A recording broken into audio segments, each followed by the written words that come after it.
Hey guys, Alex Apple joined here by Jeremy Clark. We're at Amon G. Carter Stadium today, going to talk about what happened last week at Texas Tech for TCU. It's now been a week. Fans have had a week to sit on it, digest it. The coaching staff has as well. Gary Patterson finally spoke with the media yesterday, talked about some changes that will be coming to his offense, as well as kind of, his mindset right now in this week, how he's motivating his team and whatnot. Jeremy, you were there yesterday. Tell us a little bit about what Gary said that I thought was pretty interesting about how he's pretty much challenging this team, not only, in practice, but also now through the media after what he said yesterday. He called himself a troubleshooter yesterday, and what that means is he wants to become the bad guy and maybe have the team form a bond that will go against him. And he says he's an expert at doing this, and we've seen it in the past. He's challenged his team through the media several years. He does it at least once a year, it seems like. I was kind of surprised. He didn't seem his upbeat self that we've seen him all through fall camp. Right. He is kind of under the gun as far as getting his team ready to play. He said he joked around yesterday that he almost had a heart attack that he was driving his team so hard, right, and he wasn't going to make his wife a widow for driving his team too hard, and they need to get on the same page as him. So, I mean, I want to ask you, what is it? Is it a team that is lacking leadership? Is it a team that is simply not on a quest right now to be great, that's simply satisfied with what they are? Or is it a case of they've been told they're good way too early? I mean, that certainly could factor into it, because everyone talked about, if you look at the receivers, they're kind of a microcosm of what you see with the team. They were good before they really ever produced on the field. At least that's what they always heard. I think the bottom line is you hit the nail on the head on everything. It could be a little bit of mixture of having maybe a little self-entitlement. Yeah. You can have the fact that they may not have the chip on their shoulder anymore. If we've seen anything in the past with TCU football teams, Gary Patterson coach football teams, they've always had that chip on their shoulder. This year, they read the press clippings, it seems like. Right. They were picked to finish no worse than third out of several publications in the Big 12. Maybe they read that a little bit too much. Maybe they got to the point where they thought they were just having to walk through some of these games. Right. I know they didn't expect to lose Texas Tech. I know that for a fact. They did not expect to go up to Lubbock, lose that game to the Red Raiders, and right now they're feeling sorry for themselves. And Gary said it yesterday. They're feeling sorry for themselves. They got to move on with the season. They've still got 9 ball games left. They still got several Big 12 games that they can win. Kansas State's a team that's not shown very much this year. Right. Texas, there's a lot of games on that schedule, and really there's a lot of parity in the Big 12 this year. Yeah. Aside from Oklahoma State and Baylor, who seem to be just bulldozing people right now, right, there's still a lot of games that they can win. But he mentioned it yesterday. If they don't stop feeling sorry for themselves, they're only win 1 game this year, and they've already won that game. But it's interesting, because we went into the Big 12 season with 4 teams, maybe 5 teams that we thought could compete for the Big 12 championship. To be honest, I wouldn't have put Baylor in the top 4 that I thought would compete for it, but they've certainly looked good through 2 weeks. But you've got a conference where, the reality of things is TCU lost their first Big 12 conference game, sure, but they've lost 1 game. When you look at the landscape of the Big 12, some teams are probably going to beat each other. 1 loss can certainly win you the conference, perhaps even 2 still keep you up there fighting for it down the stretch. So, I mean, this is a TCU team with opportunity still in front of them. I think that's what they've got to realize. But to me, and you've been covering them even longer than I have, it seems surprising to me that a Gary Patterson team read the press clippings, if that's really what happened this year, because he's done a good job of creating an insular environment with his team, where really they've avoided that in the past, and it's something that's not been indicative of many Gary Patterson teams. And he mentioned that on Monday too. It's not just with the players; it also starts with the coaches, and it starts with the head coach. He put some of the blame on him with the way they played against Texas Tech on himself, and it's just one of those things where they've got to get behind each other. And I don't think you're seeing that right now. We're seeing offense that is struggling right now. We're seeing a defense that is playing lights out. If all the negatives that we saw last week against Texas Tech, everyone knows the offense is struggling. But the positive sign is you got to look at that defense and be pretty excited of what TCU can do on the defensive side of the ball. Look at their secondary. Look at the play of Jason Verrett. Look at the play of Kevin White and the safeties. Kevin White had some mishaps against Texas Tech, but overall, right, the secondary is playing extremely good. But the big question is, will that offense improve next week? They've got, 12 days to go before they play SMU? 9 now. 9 days. Okay, my math's pretty bad. But they've got 9 days to go before they play SMU. They've got to get it fixed on offense. What's some of the things that you look at that we have to get fixed for them? I think it's got to be a situation, and Gary echoed what he said on Monday in the Big 12 teleconference yesterday. Trayvon doesn't have to win the game. They can't put him in a situation where he has to win the game, because, frankly, he's not good enough to do that right now. Right. Texas Tech by all accounts, they may surprise us the rest of the year and be a really good defense. But I think they're a middle-of-the-road, mediocre Big 12 defense that's going to give up some points. SMU scored 23 on them. So I think Trayvon has to go into the game knowing that he doesn't have to win. He has to be an offense manager. And I know nowadays with all the aerial attacks and the yardage and points that you see put up in college and pro, that the game manager tag on a quarterback has almost become an insult. But I mean, for Trayvon, he's still only a sophomore. He has to realize what he is and what his skills are. I think his skills are managing the offense. I think his skills are quicker passes where he's not having to make 2 and 3 reads because he's simply not comfortable in the pocket right now. Not. And one of the things that I was going to ask you about is on the offensive line, James Dunbar will now be playing tackle. He was playing guard. Maybe that's one of the reasons that, Casey Paul Hall looked a little bit uncomfortable early in the season. Boykin has now looked uncomfortable. Maybe that's one of the reasons. But, you've got to fix Trayvon and you've got to fix his mindset. He's a great player, a great athlete. Use his skills, get the ball into the hands of your playmakers with simple plays. Run it to your running backs. Use bubble screens. Move your players around. Ladarius Brown, he lines up on the outside every time. Move him in the slot. Let's bring him in a bunch formation close to the line. Create mismatches and find a way to confuse the defense because right now, frankly, TCU's lining up. And I know you told me you're watching the Texas Tech game. It's 4th and 1. What are they going to run? They've got Brandon Carter in the backfield in a diamond formation, and they hand the ball off, basically a sweep to Brandon Carter. If you know it's coming, I got to think that some defensive coordinators know it's coming. Right. So it's just a matter of you don't need to overthink. Line up and play to your strengths, and I think TCU's got to get back to that on offense. And I will say there's 2 things that really stuck out in my mind yesterday that Gary said. Number one, Trayvon is trying to do too many things that they're not asking him to do. Right. Meaning by he ran the ball 20 times against Texas Tech. Not all of those plays were designed runs for Trayvon. I've been told maybe half of those plays were designed runs for Trayvon to take off and run. He's not making his progressions right now, and we're not putting all the blame on Trayvon whatsoever. The whole offense in general is not moving the football. And the second thing that he mentioned yesterday was the play you were talking about, the 4th and 1. They line up in a diamond formation. They're running the sweep. Right. Why not get under center back to what TCU used to do? And power ahead. And power ahead. Against the 3-man Texas Tech front. You got 4th and inches. You got a 220-pound quarterback that can move the pile. They've got a big offensive line that outweighed Texas Tech by 40 pounds. Right. They line up, run 2 tight ends. Gary mentioned it yesterday. We do it in practice every day. We run middle drill. That's some of the things that he's got to look at.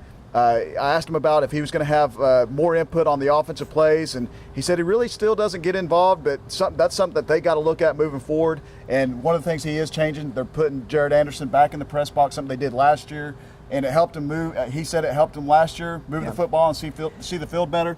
So we'll see what it does against SMU. But Jeremy, put yourself in the shoes of Jared Anderson. Okay, you come into this Texas Tech game, you know that your offensive line outweighs by 40 pounds. You've seen the skills of Wayman James and B.J. Catalon. You've got Aaron Green and Jordan Moore at your disposal, who basically, due to the strength of Catalon and James, aren't even getting many looks. Right. How do you not know coming into that game that yours bread and butter with a quarterback that they watch every day in practice? He is not a prolific passer at this point in his career. Right. How do you not know that you've got to line up and run the football? I mean, I think that's what frustrates fans because, now that they're saying the right things. I mean, they're correct in everything that they're saying. Right. But how do you not know coming in? Because it basically costs you a ball game. That's a big question. And yesterday, even Gary mentioned it yesterday. They're not a team that's going to score 45 points. I know with the day and age of offenses, spread offenses, teams putting up 40, 50 points. You look at Baylor putting up 60. You look at Oregon putting up 60 points, even Oklahoma State. Gary said yesterday, hey, we're not one of those teams. We're still the team that needs to line up, run the football, and win the game by 1 point. Now, fans don't like hearing that. Fans don't want to see a 1 point win against Southeast Louisiana or a 1 point win against Grambling. But if they're coming out and winning 1 point ball games against Texas, Kansas State, Oklahoma, everyone's going to be fine with it. But I think the biggest frustration is we've seen it from last year. We've seen it through the first 3 games this year. The offense has been ineffective. We could talk about it till the cows come home. But if we don't see a change in the SMU game, you've got to start questioning. And Gary even said it yesterday. You've got to start looking at other options. If it's on Boykin, then they got to give Tyler Matthews a chance. But right now, they're not even talking about Tyler Matthews coming in and playing. They still got to see what they do against SMU. Fans don't like to see a 1 point win, and as much fun as it is to watch Oregon, frankly, much fun it is to watch some of these offenses, fans are going to want to see a win. Right. Fans are going to want to see TCU win football games, and if they do it on the ground, and if they, put all their effort behind B.J. Catalon or Wayman James, whoever it is, fans will begin to love watching B.J. Catalon run. Right. you know, that his legend will start to grow at TCU. They've just got to get the ball to their playmakers. 19 carries for B.J. Catalon and Wayman James combined. 20 carries for Trayvon Boykin. You're not going to win any ball games with those top numbers. But the good thing is they've got SMU, again, 9 days before they play. SMU's got to travel down to College Station this week. They're going to get beat up by A&M a little bit. A&M will give up some points. SMU, I looked at them this morning. They're averaging 350 yards passing per game. So Garrett Gilbert's got some good receivers to throw to. He looks to be prepared. But going over to SMU, you got to think you can move the football against that defense. Yeah, and you got to hope that it's not a washout like it was last year. But in some ways, that is exactly the kind of game TCU would love to play. If they run the ball less than 30 times against SMU, and I'm talking about hand it off to their backs, Wayman James, B.J. Catalon, I'll be surprised. You know, I think in some ways that's a failure in offensive game plan. And we talked about the quarterback running. So right now you've got to consider probably the difference between Trayvon Boykin and Tyler Matthews. Of course, Boykin is more mobile with his feet. He can create plays with his legs, and he does that very well at times. And it came in, it gave him a spark against LSU. It did the same against Southeastern Louisiana. Right. But when you look at TCU's running with the quarterback, 20 runs for 101 yards, that's a 5-yard average. It's not the explosive plays that a lot of teams create when their quarterbacks run the football. It's more of a scramble, broken play, kind of run where Trayvon Boykin, you know, you said half may have been designed quarterback runs. I would say maybe 5 were designed quarterback runs. And I know that they're looking at the tape this week and they're watching when Trayvon takes off that there's open receivers down the field. It's an inefficient quarterback running game right now. And not to mention, you know, some guys seem like they never take a big hit. Trayvon seems like he's always taking a big hit. It's only going to injure that quarterback. You know, Trayvon was not able to get through the season healthy last year. Doesn't that worry you again? And does that even seem like a big advantage to you right now for TCU? The quarterback run game seems like that is good for, you know, a scramble on third down, sure, you know, extending a play like that. But they weren't creating first downs off of it. It wasn't an offense that moved the football. I was totally surprised when I looked at the stat line at the end of the game and I saw that he had 194 yards passing and 101 yards rushing. I was totally caught off guard by that. I would have never thought in a million years that he had those kind of numbers. TCU needs to be simplistic on offense. Get under center, use play action. Right now we're seeing that Trayvon is not a passing quarterback. He's just not. He's not making his progressions. And again, we're not trying to knock on Trayvon at all. He came in there last year as a true redshirt freshman, led them to a bowl game. He showed flashes this year. Obviously, you said LSU. He came in, showed some flashes, moved the offense. But right now, they've got to get back to basic football. That's running the football, get under center. But his best ability is off play action passes. And that's what freezes defenses when they're playing a running top quarterback. If you can get into play action, have success running the football, which it all starts with the offensive line, which we haven't discussed yet, but running the football, play action passes off that, that's how you move the offense. That's how you're going to make Boykin a successful quarterback. He's not a drop back. He's not a guy that's going to throw the ball vertically. I talked to some guys that were at the Tech game. They said, hey, listen, it's not the receivers. Some of the receivers were open. There was a couple plays where at least 2 or 3 receivers were open, but we're not seeing Trayvon making those progressions, letting all of his reads come to him. He's seeing that one read, and he's taking off and running after that. And it's not knocking Trayvon. I mean, it is what it is, and he is what he is as a player. It's calling a spade, basically. You know, Trayvon's got to do what he's got to do. My point was with the quarterback scrambling is it's not efficient. It's not an efficient way to run your offense, and it's not something that you can necessarily count on because so many times it is a broken play, Trayvon trying to make a 1-on-11 play with his legs, basically. And I think that's why the TCU offense has been inefficient. As far as the TCU defense goes, one thing I thought that was interesting, Patterson said yesterday, Verrett's a little banged up. Elisha Olabode has also been banged up. In looking at the film and rewatching some of these games and not, I didn't even rewatch the entire Texas Tech game, but I watched part of it. Olabode has seemed a little bit like a different player this year, not been as effective. I know one play they hit Briley Marquez on a bubble screen. Olabode's got him 3 yards in the backfield. All of a sudden it's a 16-yard gain on a whiffed tackle. Does it seem like, is he a player that you think, you know, needs to step it up a little bit? Maybe it is due to injury. But I mean, it seems to me like he has simply not played as effectively as he did last year. I think the defense in general, the one area they have to get better at is tackling. And I think we've all seen it with the safeties. You look at the Texas Tech game, those 2 plays that they had, the 50-yarder to Kenny Williams and the other one to Washington late in the game, the defense was there. It wasn't like it was a blown coverage like they had against Southeastern Louisiana. They were there on both plays. Chris Hackett makes a bad angle on the second one because the ball's tipped, and that leads to a long gain. But Obviously, the tackling has to get better, but you got to look at the positive side of things. The secondary is playing exceptional, in my opinion. Mark Cohen, our friend Mark Cohen, tweeted yesterday that Jason Verrett against Odell Beckham Jr. and Eric Ward, two of the top receivers in the country, have combined for 1 catch for 8 yards against him. Right. That's an All-American right there. And he's basically taken away one side of the field for their defense. So if you can get better play from Elijah and Chris and Kevin stepping up, Kevin's kind of been a little inconsistent. He plays great one play, the next play he's not playing as well. But if get consistency in that backfield, you're going to see possibly the best secondary in the Big 12, in my opinion. But I don't fault Kevin White a bit for what he's done so far this year. He's certainly performed admirably. Every play they ask him to line up in man-to-man. He's not going to be perfect. He is not an All-American, like Jason Verrett is. It makes you spoiled watching Verrett, thinking that Kevin White could be that good. But when they get so little pass rush as they have so far this year, it is brutal on those cornerbacks. Right. Kudos to Kevin White and Jason Verrett, because they are tasked with maybe one of the toughest jobs in America, and they have covered tremendously talented wide receivers so far. So I credit those guys. One of the things that I worry about is the pass rush, especially if they play a few games here now without Devontae Fields. If his injury is as serious as some may seem to think it is, I'm looking at Matt Anderson and John Kuntz, and I'm saying those guys, pretty much the success of their defense going forward hinges on those guys' ability to get after the quarterback. I will say this. They did have 4 sacks against Texas Tech. And Gary mentioned that yesterday. People keep complaining about the pass rush.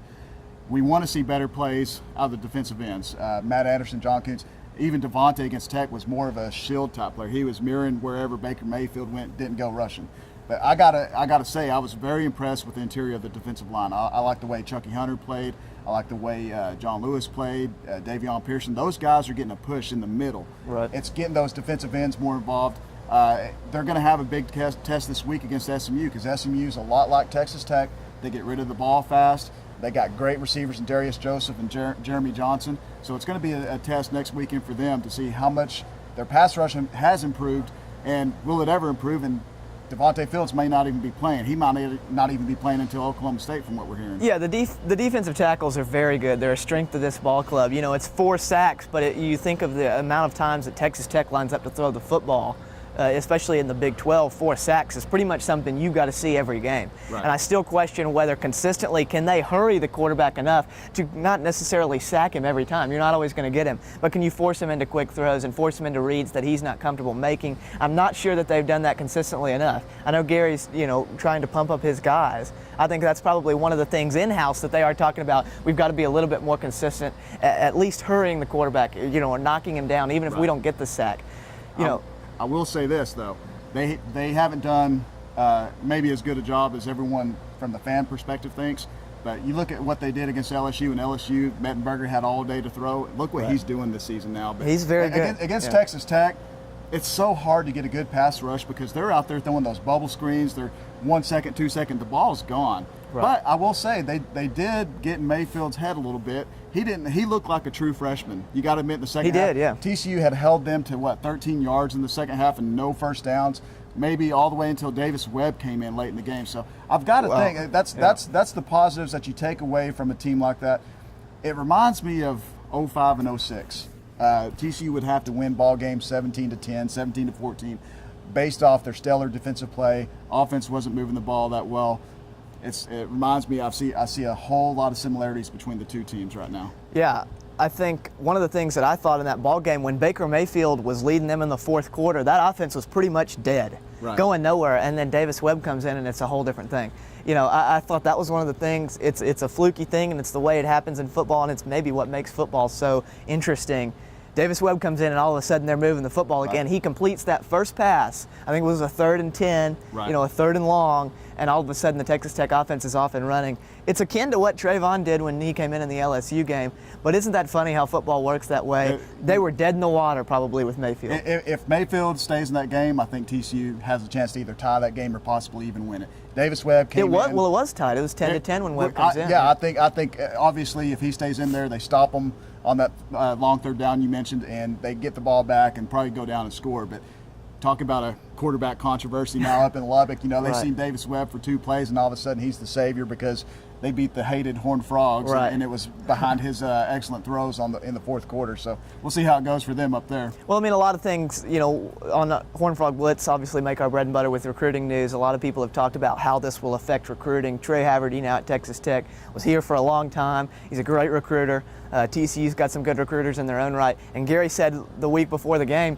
they recruit against Texas Tech as much as any other school. So flat out, how much is this game going to weigh into recruits' minds? Is it going to weigh a lot, or is it not going to weigh really much at all? I would say not really much at all. That's the thing with recruiting. People get caught up in seeing these head-to-head battles. If that was the case with head-to-head battles, you'd see Texas. I mean, last year TCU beat Texas head-to-head down in Austin, but yet they were able to only get one guy to switch to them. So, and I talked to the main guy that Texas Tech and TCU's recruiting. That's Jarrell Owens out of Palestine. And I talked to Jarrell on, I believe it was Monday or Tuesday, and he said the main thing to him is he's going to look at the season, but he's not going to base his recruitment off of one game. He still says TCU still has great facilities, a great coaching staff, and he's even more excited now that he's seen the pass rush a little bit from the defensive ends. He knows he has a chance to come in and play early at TCU and for a good defense under Gary Patterson. Right. So let's take a look at 4 or 5 guys going forward. We talk so much about the season once the season starts, and in some ways recruiting does slow down, but it's always ongoing. Give us a list of maybe 2, 3, 4 guys that you feel like TCU's moving on right now, that they're either making progress on or falling behind, that are ultimately going to be important for the Frogs to get. It's going to be a smaller class for TCU, but there's still some guys out there. I know a lot of talk about Braden Smith. When will he commit? But there are some guys out there that TCU would absolutely love to have that for depth purposes in this program, they really have to get. I think the big guy is Braden Smith. And if you can figure out when he's going to commit, let us know, because we don't like to go to Vegas and put in that wager. But Braden Smith's obviously a big name. The offensive line woes. You got to have a guy like Braden Smith come in, 6'6", 6'7", 290 pounds, just chiseled man. It doesn't even look like he's 16 or 17, whatever he is right now. But Zaycoven Henderson's another guy that they lost the commitment of a few weeks ago, but they're still actively recruiting him. He's a big position need. Defensive tackle is a need that they're going to have going into next year. Next year, Chucky Hunter's going to be a senior. John Lewis is going to be a senior. So they're going to lose 2 impact players right there at the position. So they're going to need someone to come in and look at defensive and help them at defensive tackle. But another guy that I really like that could slide down and play a defensive tackle 3 technique is Trey Carter out of Dallas Pinkston. I went and watched him over there in Fort Worth a couple weeks ago, and he is just unmatched when it comes to competition. And he's a big kid. He's 6'4", 250. He's got a very high motor, the same motor that I saw over here at the TCU camp back in July. He's probably about a legit 4'7", 4'8" kid right now, and he's got a huge frame that can add some serious weight. I could see him playing easily like a Terrell Lathan, a 6'4", 295-pound guy, 285-pound guy, and making an impact. And right now, TCU's in very good position for him. Tennessee's coming on. Your guys, Tennessee's are coming on. Ole Miss is coming on. Texas is starting to look at him. I wouldn't doubt that Texas extends an offer to him within the month. But you brought up Zay. He decommits from TCU, and right away everyone thinks he's going to Texas. Well, lo and behold, Mac Brown loses to BYU in pretty embarrassing fashion that week. There's a lot of uncertainty around the Texas program. Maybe he's, Zaycoven to Texas is not as sure as, a lot of people made it seem. But it also seems like some SEC teams are moving in on him. I'm going to put you on the spot a little bit. Do you think TCU still has a chance to bring him back? Because it seems like, at least right now, the momentum is for Texas and the SEC. I think they do have a chance. He admitted that he did commit a little bit too early. I think he just wants to get out and see some things. I think he wants to feel the love, so to speak. Feel the recruiting attention he's getting from all these different coaches, all the fan bases, Texas fan base, the Ole Miss fan base, Arkansas. I think in the end, when he made his decision, he knew he wanted to come to TCU. But right now, Zaycoven's not playing football. He's injured. Right. Kind of feels down about it. He's got another game he's going to miss before he gets back.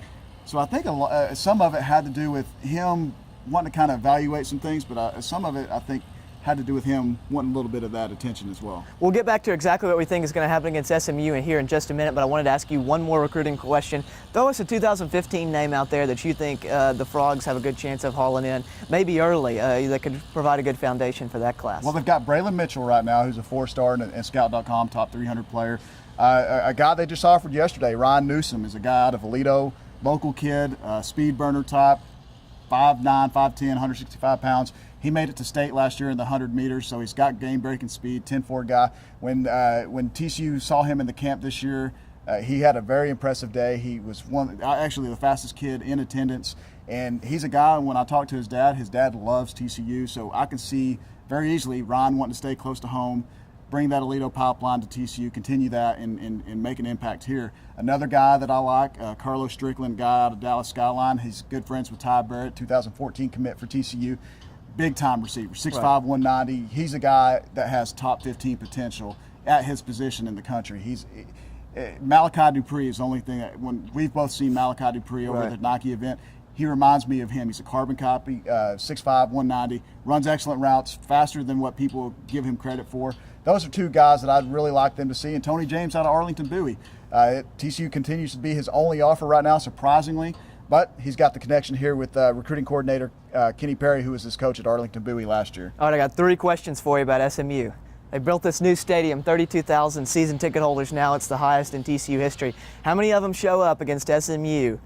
And what is the mindset of the fan base? You expect a good crowd for the SMU game? Well, it's 11 o'clock game, so people are going to complain about heat, even though it's about 75 degrees. And the forecast does say 83 that day. Okay. So that should help people. And kids have games that day, so that's going to be another thing we'll hear. But they got to get out here. Fans got to get out to the stands. It's a SMU. It's a rivalry game. Get out here and support the team. It's 11 o'clock. Get your day over with early. You can come out here, have breakfast, finish the game early, go have lunch, go hang out for the rest of the day, watch college football. I think there should be no less than 35,000 people here just in TCU. Right. I mean, it's going to be an interesting game because it's a game where the TCU offense has lacked a little bit of energy. Energy from this crowd can energize this team, make them forget about exactly what's happened. It's happened before. I mean, you think about some late comebacks last year.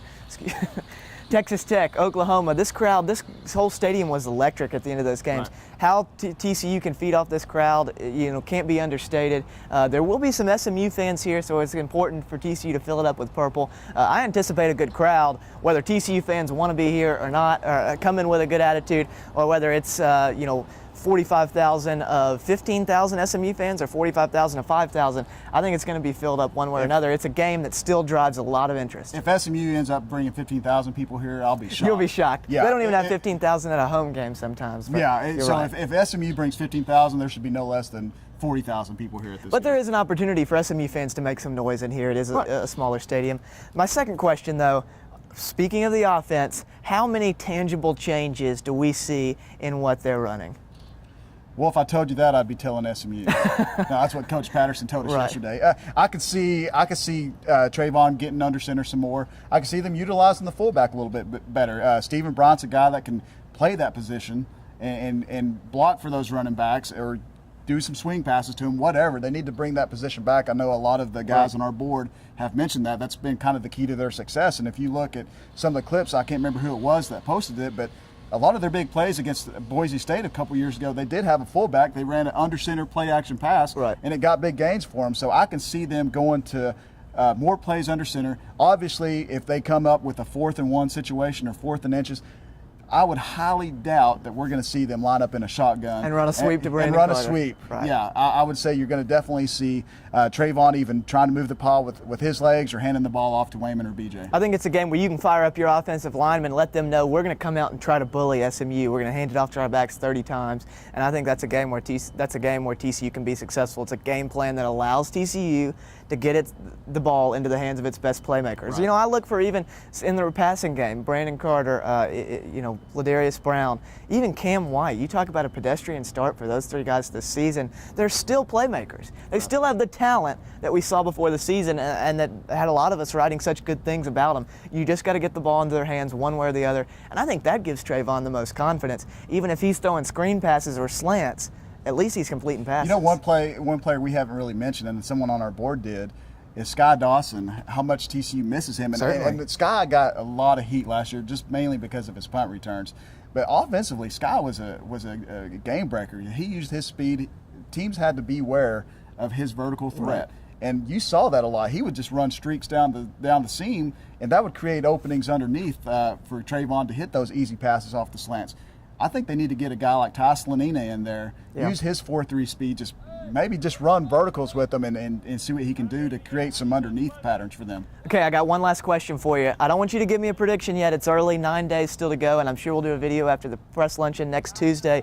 Give our predictions then. But Jeremy, how many points can we reasonably expect this TCU offense to score against the SMU defense? Well, they scored 24 with Andy, I believe it was. No, wait, they scored 41 with Andy.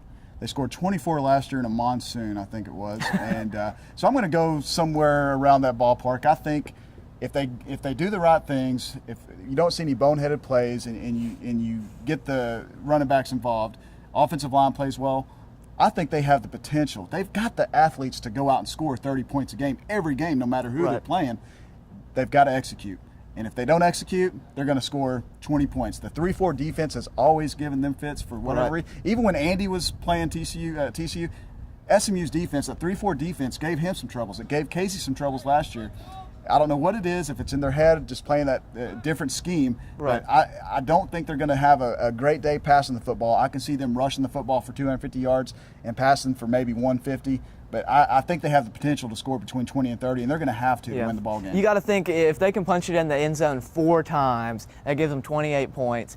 Rarely do you see a TCU defense give up that many points, but you've got to think when they're in the 2 to 3 touchdown a game range, you think about the Texas Tech game. Right. You know, they missed 2 tackles on one play, and it's a 50-yard touchdown down the sidelines. Mirror image of it on a tipped pass in the fourth quarter. It happens to him again. The defense, for how well they played, is probably not going to be perfect. Probably SMU's probably going to get in the 14 to 24 point range. You punch it in the end zone 4 times, I think they win. I think that's got to be TCU's goal going in. And you can't be depressed about a 28-24 win over SMU right now. You take any win that you can as a TCU fan. So if they do come out and win by 4 points or even by 1 point for that matter, you've got to be happy with that. Just getting inside the win column and going up the next week up to Norman, Oklahoma to play OU. You know, just win, baby. Baylor plays Wofford and Buffalo and for by all accounts, pretty weak out-of-conference teams. TCU plays LSU, but when people on the national scale are going to look at TCU's record, they've still got 1 more loss than Baylor does, from out-of-conference games. And few people will know that or remember that it's LSU. So a win is a win is a win. You got to put it in the win column. And we'll talk about that more next Tuesday after the Gary Patterson press luncheon. We'll have another video for you guys. We hope you've enjoyed our analysis. We hope we've said some things that were coherent thoughts. But for Jeremy Clark, I'm Alex Apple. Thanks for watching.